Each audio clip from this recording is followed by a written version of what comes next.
राधा नाम की महिमा। एक बार एक संत जी गांव के निकट आश्रम पर भागवत की साप्ताहिक कथा कर रहे थे। दूसरे दिन वह कथा करते हुए बताने लगे, अनेक प्रकार के लोग जो पाप कर्म करते हैं उन्हें अनेक प्रकार के नरकों में जाना पड़ता है, लेकिन एक उपाय है जिसके द्वारा नरकों में जाने से बचा जा सकता है। कोई एक बार सच्चे हृदय से राधा नाम पुकार ले तो वह नरकों में नहीं जाता है। नरेश दास जो रोज आकर भागवत कथा सुना करते थे, भागवत समाप्ति के पश्चात वह संत जी के चरणों में आकर बड़े जोर से रोने लगे। संत जी ने कहा, अरे नरेश दास, क्यों रोते हो? तुम्हारा मन उदास क्यों है? तब वह व्यक्ति रोते हुए कहने लगे, भगवान, आपकी कृपा से मुझे सब कुछ प्राप्त है, पर मेरे मन को एक बड़ी चिंता सताती है। संत जी कहने लगे, कहिए कौन सी चिंता है? तब नरेश दास कहने लगे, आज आपने भागवत कथा में बताया कि जीवों को अनेक पापों से नरकों की प्राप्ति होती है, लेकिन एक उपाय है जिसके द्वारा नरकों में जाने से बचा जा सकता है। तो प्रभु, मैं आपके शरण में हूँ, रोज भागवत कथा सुनने आता हूँ। मेरे मन में तो यह विश्वास है आप संतों की कृपा से मेरा उद्धार तो हो ही जाएगा, लेकिन मेरा एक छोटा भाई है, उसका नाम महेश दास है। वह ना तो परमात्मा पर विश्वास करता है और ना ही प्रभु का नाम सुमिरन करता है। उसका उद्धार किस प्रकार होगा, मुझे उसकी बड़ी चिंता सताती है। मैं उसे बहुत बार समझाने का प्रयास भी करता हूँ। इस संसार के काम तो होते रहेंगे, तुम भगवान के नाम का भी स्मरण किया करो। तब वह कहता है, ऐसा करने से कुछ नहीं होता है, तुम भी मत किया करो। मैं जितना आस्तिक हूँ, प्रभु के प्रति जितनी मेरी आस्था है, वह उतना ही नास्तिक है। तब संत जी ने कहा, क्यों चिंता करते हो, एक दिन उसका भी उद्धार हो ही जाएगा। तब वह रोते हुए कहने लगे, अब आप कैसे भी कृपा कर मेरे घर आइए और एक बार तो उसके मुख से श्री राधा नाम का उच्चारण कराइए। संत जी कहने लगे, कल भागवत समाप्ति के पश्चात मैं आपके घर आऊँगा और उसे परमात्मा का सुमिरन अवश्य कराऊँगा। दूसरा दिन हुआ, आश्रम पर कथा की समाप्ति हुई। अब संत जी अपने वचन के आदेश अनुसार नरेश दास के घर पहुँचे। उन्होंने अपने भाई को बुलाकर कहा, संत जी आज हमारे घर पधारे हैं, उनका दर्शन कर लो। वह अंदर से बैठे बैठे कहने लगा, मुझे न किसी संत से मिलना है और न ही भगवान से मिलने की इच्छा है, तुम ही उनकी सेवा करो। वह संत का सबके सामने अपमान करने लगा। संत जी कहने लगे, सब कुछ अच्छा होगा। वह संत जी को इस प्रकार अपने नज़दीक देखकर कहने लगा, मैं ना तो संतों को मानता हूँ ना भगवान को मानता हूँ। लोग जितने आस्तिक होते हैं, मैं उतना ही नास्तिक हूँ। मैं भगवान को नहीं मानने वाला हूँ। आप मेरे नज़दीक क्यों आए हैं? संत जी कहने लगे, मैं तो अपना काम करने आया हूँ। संतों को काम होता है लोगों का उद्धार करना। आज तुम्हारे उद्धार का कार्य मिला है तो अवश्य करके ही जाऊंगा। फिर संत जी ने कहा, राधे राधे बोलो। वो कहने लगा, मैं नहीं बोलूँगा। संत जी ने पुनः प्रेम से कहा, एक बार राधे राधे बोल दो। वह कहने लगा, मैं नहीं कहूँगा।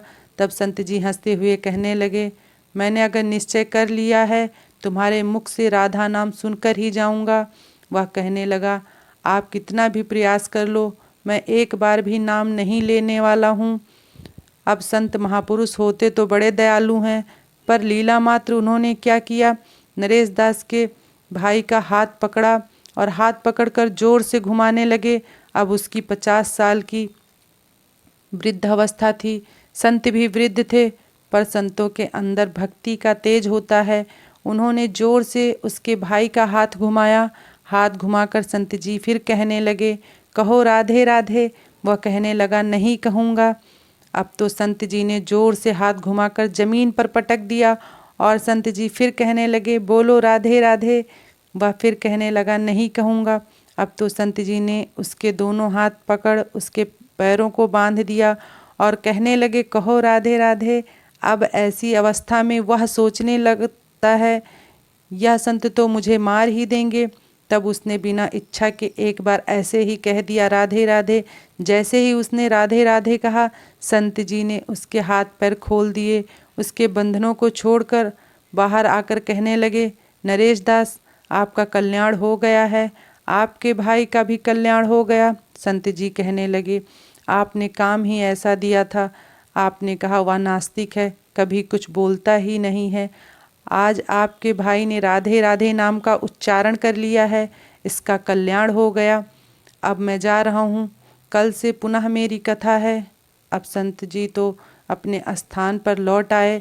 महेश दास ने कहा, यह कैसे संत हैं, मुझसे झगड़ा करने आ गए, मेरे ऊपर चढ़कर बैठ गए और कहने लगे, अगर राधे राधे का नाम उच्चारण नहीं करोगे तो मैं तुम्हारे ऊपर ऐसे बैठा रहूँगा।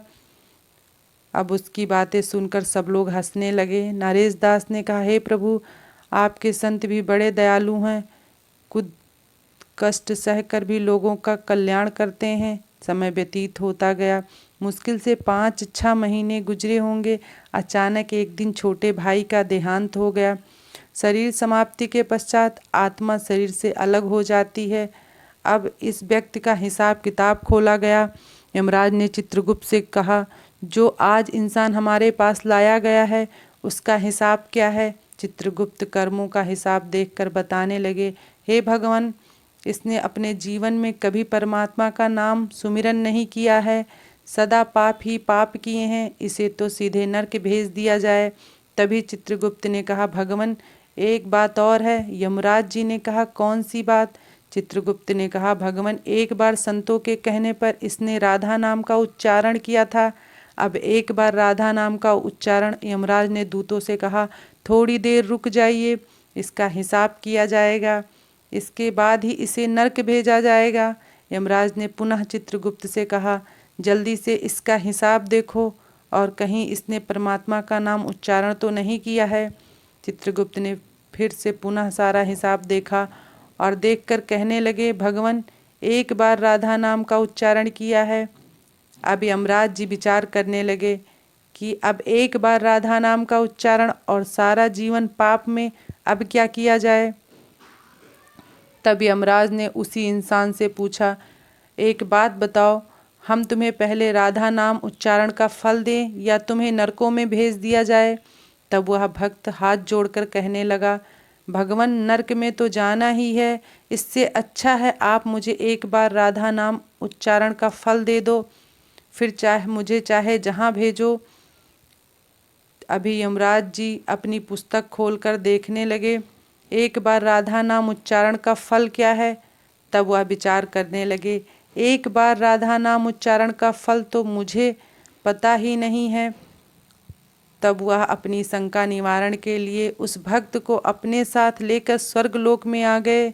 स्वर्ग में आकर यमराज ने इंद्रदेव से कहा, हे इंद्रदेव, मुझे बताइए, एक बार राधा नाम उच्चारण करने का क्या फल है।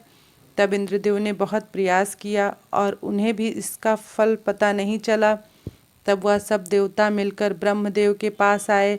ब्रह्मदेव ने जब उन सबको देखा तब ब्रह्मदेव उनसे पूछने लगे, यह आपके साथ इंसान कौन है। तब इंद्रदेव कहने लगे, भगवान, इसने एक बार राधा नाम का उच्चारण किया है, बाकी सारा जीवन इसने पाप किया है। तब ब्रह्मा जी ने भी बड़ा प्रयास किया, राधा नाम उच्चारण का फल क्या है, अब उन्हें भी पता नहीं चला।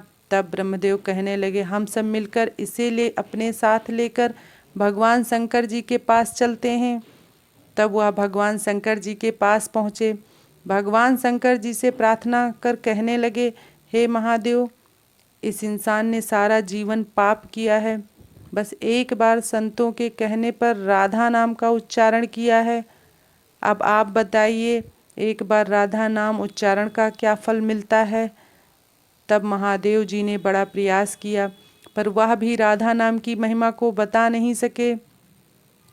तब शंकर जी कहने लगे, अब हमें भगवान श्री कृष्ण के पास चलना पड़ेगा, क्योंकि वही राधा तत्व को जानते हैं। ऐसा सोचकर सब देवी देवता भगवान शंकर के साथ मिलकर उस इंसान की आत्मा को लेकर भगवान श्री कृष्ण के धाम में पहुँचे। भगवान श्री कृष्ण राधा जी के साथ अपनी आसन पर विराजमान थे। भगवान श्री कृष्ण ने सभी देवी देवताओं का सम्मान किया और उनसे पूछा, आज अचानक से आने का क्या कारण है। तब भगवान शंकर हाथ जोड़कर कहने लगे, हे भगवान, यह इंसान, इसे धरती से लाया गया है। इसने अपने जीवन में अनेक पाप किए हैं, पर एक बार राधा नाम का उच्चारण किया था। यमराज जी पता न कर सके कि क्या एक बार राधा नाम उच्चारण का फल क्या है।